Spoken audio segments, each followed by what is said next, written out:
ስሜ መሰረት ጸጋዬ ይባላል። የተወለድኩት ደብረታቦር ነው ጎንደር ውስጥ። አባቴ ማለት ተወልዶ ያደገው እዚህ ነው አዲስ አበባ ውስጥ። ለስራ ምክንያት ነው ወደዛ መጥቶ የወለደኝ። እሱን ያሳደገኝ መምህር ነበር። እናቴ በ3 አመቴ ነው በህይወት ያረፈችው። ብቻውን ያሳደገኝ አባቴ በረሃ ለበረሃ ተንከራቶ ነው ያሳደገኝ። በዛ አጋጣሚ ጥሩ ኑሮ እየኖርን ነበረ። እሱ መምህር ነበረ። ጥሩ ክፍያ ስለሚከፈለው ጥሩ ኑሮ እየኖርን ነበር። ጥሩ አድርጎ ነው ያስተማረኝ እስከ 9ኛ ክፍል ግማሹን ሴሚስተር ድረስ ከሱ ጋር ነው የምኖረው። ብቻዬን አበስላለሁ ወጥ ምንም ነገር ተገኘውን እየሰራው ከሱ ጋር ነው የምኖረው።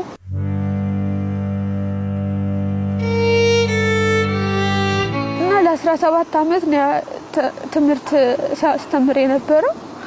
በዛ አጋጣሚ ትንሽ አመመው ማለት ጤና ትንሽ መጨናነቅ፣ ራሱን አያውቅም፣ ስለኔ በጣም ያስባል። እንደገና ደግሞ ሲያስተምር የነበረበት ቦታ በጣም በረሃ ነው። በእግሩ ይሄዳል ብቻውን ማለት ብዙ ነገር አለው ወደዛ።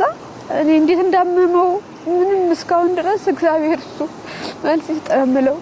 ማለት ህመሙ የተነሳበት ግማሽ ሴሚስተር ነው 2009 አካባቢ ነው የታመመው። በዛ አጋጣሚ ያመመው ምክንያት ማለት ዝም ብሎ ከመሬት ተነስቶ ብቻውን ማውራት ነው ማለት ሌላ ቃል እየተናገረ ማለት ነው። ምንም አያውቅም። ብቻውን መሰረት ምናምን እያለ ይናገራል እኔ አጠገቡ ሁኜ ማለት ነው። እና በዛ አጋጣሚ ትምህርቱን ሊያስተምር አልቻለም። በቃ ምንም ማደርገው ሲጠፋኝ ወደ ጸበል ነው የወሰድኩት። እሱ አካባቢ በሚገኝ ጸበል እየተከታተለ እየቆየም ያመዋል ማለት በዛ አጋጣሚ ለ2 አመት ጸበል ቆየ የተለያየ ቦታ። ከዛም በኋላ ነው ምንም ማደርገው ሲጠፋኝ ብቻውን ከዛ ስራ ወጣ ማለት ነው። በየ3 ወርና በየ6 ወሩ ሪፖርት ማቅረብ ነበረባችሁ አሉ። በዛ ሰዓት ከጎናችን ማንም ሰው የለም ነበር። በቃ ብቻዬን ነው ያለሁት ብዬሻለሁ። ሌላ ልጅም ምንም ነገር የለም ነበር፣ ዘመድ የሚያቀርብልንም የለም። መሰረት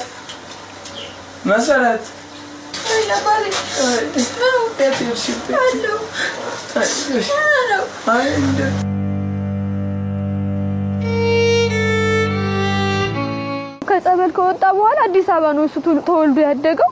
እዚህ መጥቶ ቀበሌ መታወቂያ ወጣ። ከዛም በኋላ ጎዳና ላይ ነው የወጣ ነው። ከዛን ቀን ጀምሮ ይሄ ማለት በጎዳና ነው ኑሮ። በቃ ምን በለው ምን ጠጣው ጎዳና ላይ ነበር። የሰው ፊት በጣም ከባድ ነው ማለት ለምንም በቃ የሰው ፊት ለማየት እስቲ ምን ብዬ እንደምናገር አላውቅም።